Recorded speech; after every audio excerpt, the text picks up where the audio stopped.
Hi ಸ್ನೇಹಿತರೆ, ಎಲ್ಲರಿಗೂ ನಮಸ್ಕಾರ. ಬಹಳವಾದಂಥ ಸಿಹಿ ಸುದ್ದಿ ಕರ್ನಾಟಕದ ಎಲ್ಲ ಸ್ಪರ್ಧಾ ವಿದ್ಯಾರ್ಥಿಗಳಿಗೆ. ಅದೇನು ಸಿಹಿ ಸುದ್ದಿಯಪ್ಪ ಅಂತಂದ್ರೆ, ಹೇಳೋದಕ್ಕಿಂತ ಮುಂಚೆ ನಮ್ಮ ಚಾನಲ್ನ ಸಬ್ಸ್ಕ್ರೈಬ್ ಆಗಲಿ. ನಿಮ್ಗೆಲ್ಲರಿಗೋಸ್ಕರ ಏನಪ್ಪ ಅಂದ್ರೆ ಒಂದು ಮಹತ್ವಪೂರ್ಣವಾದಂಥ ಒಂದು ಸಿಹಿ ಸುದ್ದಿ. ಹೌದಾ? ಏನಪ್ಪ ಅಂತಂದ್ರೆ, ಕೇಂದ್ರ ಸರ್ಕಾರದ ರೈಲ್ವೆಯಲ್ಲಿ 32,000 ಪ್ಲಸ್ ಹುದ್ದೆಗಳನ್ನು ಅಧಿಸೂಚನೆ ಮಾಡಲಾಗಿದೆ. ಹೌದಾ? ಅದರ ಬಗ್ಗೆ ಕಂಪ್ಲೀಟ್ ಆದಂಥ ಮಾಹಿತಿ ಕೊಡ್ತಾ ಇದ್ದೀನಿ. ಎಷ್ಟು ಹುದ್ದೆಗಳದಾವ, ಅರ್ಜಿ ಸಲ್ಲಿಕೆ ಎಷ್ಟು, ಯಾವಾಗಿಂದ ಸ್ಟಾರ್ಟ್ ಆಗುತ್ತೆ, ಸೊ ಕ್ವಾಲಿಫಿಕೇಶನ್ ಏನಿರುತ್ತೆ, ಸಬ್ಜೆಕ್ಟ್ಗಳು ಯಾವ್ಯಾವ ಇರ್ತಾವ, ಎಷ್ಟು ಮಾರ್ಕ್ಸ್ ಇರ್ತಾವ, ಮತ್ತು ಅದೆಲ್ಲ ಕಂಪ್ಲೀಟ್ ಆಗಿ ಇಂದಿನ ಒಂದು ತರಗತಿಯಲ್ಲಿ ನೋಡೋಣ.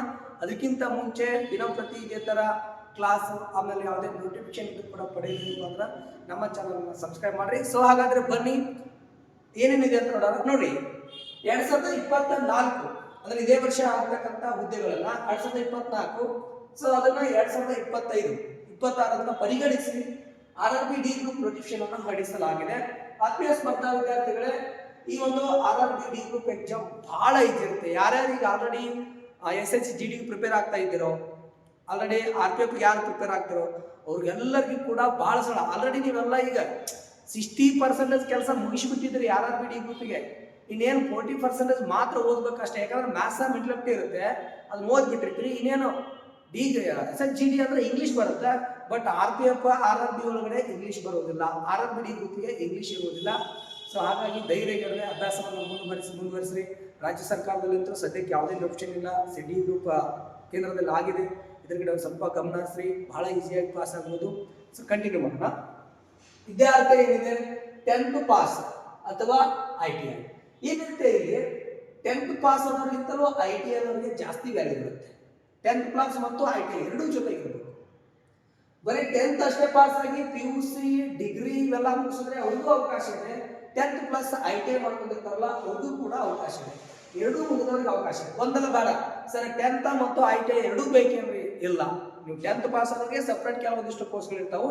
10th ಪ್ಲಸ್ ITI ಮುಗಿದವ್ರಿಗೆ ಕೆಲವೊಂದಿಷ್ಟು ಪೋಸ್ಟ್ಗಳು ಇರ್ತಾವೆ. ಅದನ್ನ ಜನವರಿ 2025 ಕ್ಲಿಯರ್ ಆಗುತ್ತೆ. ಅರ್ಜಿ ಸಲ್ಲಿಕೆ ಅಲ್ಲಿಂದ ಸ್ಟಾರ್ಟ್ ಆಗುತ್ತೆ. ವಯಸ್ಸು ಎಷ್ಟಿರಬೇಕು? 18ರಿಂದ 33 ನಾರ್ಮಲ್. 18ರಿಂದ 33 ನಾರ್ಮಲ್ RRB ಡಿ ಗ್ರೂಪ್ಗೆ ಅರ್ಜಿ ಹಾಕ್ತಕ್ಕಂಥವ್ರಿಗೆ. ಇನ್ನು ಏಜ್ ರಿಲ್ಯಾಕ್ಸೇಷನ್ ಬಂದ್ಬಿಟ್ಟು OBC ದವರಿಗೆ ಏನಪ್ಪಾ ಅಂದ್ರೆ 3 ಇಯರ್ಸ್ ಇರುತ್ತೆ. ಹೌದಾ? ಆಮೇಲೆ ಮತ್ತೆ PWD ಯಾರು ಬರ್ತಾರೆ ಅವ್ರಿಗೆಲ್ಲ 5 ವರ್ಷ ಇರುತ್ತೆ. ಮತ್ತು ಸರ್ವಿಸ್ ಮ್ಯಾನ್ ಇದ್ದವರಿಗೆಲ್ಲ 10 ಇಯರ್ಸ್ ಇರುತ್ತೆ ಏಜ್ ರಿಲ್ಯಾಕ್ಸೇಷನ್ ಕೊಟ್ಟಿರ್ತಾನ. ಅರ್ಜಿ ಸಲ್ಲಿಕೆ ಪ್ರಾರಂಭ ಯಾವಾಗ ಆಗುತ್ತೆ? 2025 ಜನವರಿ 2ನೇ ತಾರೀಕಿನಿಂದ ಅಂತೇಳಿ ಆಲ್ರೆಡಿ ಕಂಪ್ಲೀಟ್ ಅಂತ ಎಲ್ಲ ಪೋಸ್ಟ್ ಮಾಹಿತಿ ಯಾವ್ಯಾವ ಎಷ್ಟು ಪೋಸ್ಟ್ ಅದಾವ. ಹೌದಾ? ಈ ಡಿ ಗ್ರೂಪ್ ಅಲ್ಲಿ ಒಂದು 20ರಿಂದ 25 ಹುದ್ದೆಗಳು ಬರ್ತಾವೆ. ಡಿಫ್ರೆಂಟ್ 25 ಗೇಟ್ ಮ್ಯಾನ, ಎಲೆಕ್ಟ್ರಿಷಿಯನ್, ಟ್ರ್ಯಾಕ್ ಮ್ಯಾನ ಅವು ಎಲ್ಲ ಬರ್ತಾವಲ್ಲ, ಅದನ್ನೆಲ್ಲ ಆಲ್ರೆಡಿ ನಿನ್ನೆ ಹೊಡಿಸಿದಾನೆ ಕಂಪ್ಲೀಟ್ ಆಗಿ ಎಷ್ಟು ಪೋಸ್ಟ್ ಅದಾವ ಅಂತೇಳಿ ಅದನ್ನು ಬಿಟ್ಟಿದ್ದಾನೆ. ಇನ್ನು ಜನವರಿಯಿಂದ ಅರ್ಜಿ ಸಲ್ಲಿಕೆಗೆ ಸ್ಟಾರ್ಟ್ ಮಾಡ್ತಾನೆ. ಸೊ ಪರೀಕ್ಷೆ ಒಟ್ಟು ಅಂಕಗಳು ಎಷ್ಟು ಇರ್ತಾವಪ್ಪ? ಒಂದು 100 ಕ್ವಶನ್ಸ್ ಇರ್ತಾವೆ. 90 ನಿಮಿಷ ಟೈಮ್ ಇರ್ತದೆ. GD ತರ ಅವಸರ GD ತರ ಆ ಥರ ಕಷ್ಟ ಏನಿಲ್ಲ, ಬಹಳ ಈಜಿ. 100 ಪ್ರಶ್ನೆಗಳು, 90 ಅಂಕಗಳು. ಆಮೇಲೆ ನೆಗೆಟಿವ್ ಮಾರ್ಕ್ಸ್. ಹೌದಾ? 3 ತಪ್ಪಾದ್ರೆ 1 ಮಾರ್ಕ್ಸ್. ಇದು ನೆಗೆಟಿವ್ ಇರ್ತದೆ. ಇದನ್ನ ರೂಲ್ ಫಾಲೋ ಮಾಡಬೇಕು. ಸಾಧ್ಯ ಆದಷ್ಟು ಎಕ್ಯುರೇಟ್ ಮೇಂಟೈನ್ ಮಾಡೋಕೆ ಪ್ರಯತ್ನ ಮಾಡಿ. ಅದು ನೆಕ್ಸ್ಟ್ ಕ್ಲಾಸ್ಗೆಲ್ಲ ಹೇಳ್ಕೊಡ್ತೀನಿ ನಾನು ಎಷ್ಟು ಎಕ್ಯುರೇಟ್ ಮೇಂಟೈನ್ ಮಾಡಬೇಕು, ಹೇಗೆ ಮಾಡಬೇಕು ಅಂತೇಳಿ. ಆಮೇಲೆ ವಿಷಯ ಅಂತ ಬಂದಾಗ ಮ್ಯಾಥಮೆಟಿಕ್ಸ್, ಗಣಿತ ಬೇಸಿಕ್ ಇರುತ್ತೆ. SSLC ಅಂತಾರೆ, ಅದೇ GD ಗೆ ಓದ್ತಿರ್ತೀವಿ. ಆ ಥರ ಸ್ವಲ್ಪ ಡಿಫ್ರೆಂಟ್ ಆಗುತ್ತೆ. 25 ಮಾರ್ಕ್ಸ್ ಮ್ಯಾಥಮೆಟಿಕ್ಸ್ ಇರುತ್ತೆ ಪ್ಯೂರ್ ಆಗಿ. General intelligence and reasoning, mental ability, ಭೌತಿಕ ಸಾಮರ್ಥ್ಯ ಮತ್ತು ಮಾನಸಿಕ ಸಾಮರ್ಥ್ಯ ಅಂತ ಕರಿತೀವಿ. ಇದು 30 ಮಾರ್ಕ್ಸ್. ಹೌದಾ? ಜನರಲ್ ಸೈನ್ಸ್, ಸಾಮಾನ್ಯ ವಿಜ್ಞಾನ ಪ್ಯೂರ್ ಆಗಿ ಭೌತಶಾಸ್ತ್ರ, ರಸಾಯನಶಾಸ್ತ್ರ, ಬಯಾಲಜಿ, ಈ 3 ಸಬ್ಜೆಕ್ಟ್ ಅನ್ನ 8th, 9th, 10th CBSE ಪುಸ್ತಕಗಳನ್ನು ಯಾರು ಪರ್ಫೆಕ್ಟ್ ಆಗಿ ಓದಿರ್ತಾರೋ ಅವ್ರಿಗೆ 25 ಮಾರ್ಕ್ಸ್ ಇರುತ್ತೆ. ಹೌದಾ? ಕೆಮಿಸ್ಟ್ರಿ, ರಸಾಯನಶಾಸ್ತ್ರ, ಭೌತಶಾಸ್ತ್ರ, ಜೀವಶಾಸ್ತ್ರ 3 ಸಬ್ಜೆಕ್ಟ್ ಮೇಲೆ ಏನಪ್ಪಾ ಅಂದ್ರೆ 25 ಮಾರ್ಕ್ಸ್ ತೆಗೆದಿರ್ತಾರೆ. ಇಲ್ಲಿ ಕೆಮಿಸ್ಟ್ರಿ, ಫಿಸಿಕ್ಸ್ ಮಾರ್ಕ್ಸ್ ಅನ್ನು ಜಾಸ್ತಿ ಕೇಳ್ತಾರೆ.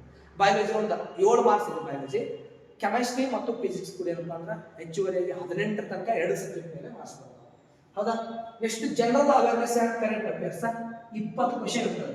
ಇಲ್ಲಿ ಪ್ರಚಲಿತ ಘಟನೆಗಳು ಸ್ಟ್ಯಾಟಿಸ್ಟಿಕ್ಗೆ ಕೂಡಿ 15 ಮಾರ್ಕ್ಸ್ ಇದೆ. ಇನ್ನು 5 ಮಾರ್ಕ್ಸ್ ಹೆಚ್ಚು ಕಡಿಮೆ ಇರುತ್ತಪ್ಪ ಅಂದ್ರೆ ವಿಷಯವಾದ ಇರ್ತದೆ. ವಿಷಯವಾದ ಜಿಯೋಗ್ರಫಿ, ಹಿಸ್ಟ್ರಿ, IC ಎಲ್ಲ ಕೂಡ 5 ಮಾರ್ಕ್ಸ್ ಇರ್ತದೆ. ಸ್ಟ್ಯಾಟಿಕ್, GK ಮತ್ತು ಕರೆಂಟ್ ಅಫೇರ್ಸ್ ಎರಡೂ ಕೂಡ ಏನಪ್ಪ ಅಂದ್ರೆ 15 ಮಾರ್ಕ್ಸ್ ತನಕ ಇರ್ತದೆ. ಹೌದಾ? ಇದಿಷ್ಟು ಮಾಹಿತಿ. ಆಮೇಲೆ ಒಟ್ಟು ಹುದ್ದೆಗಳು ಎಷ್ಟಪ್ಪ ಅಂದ್ರೆ 32,000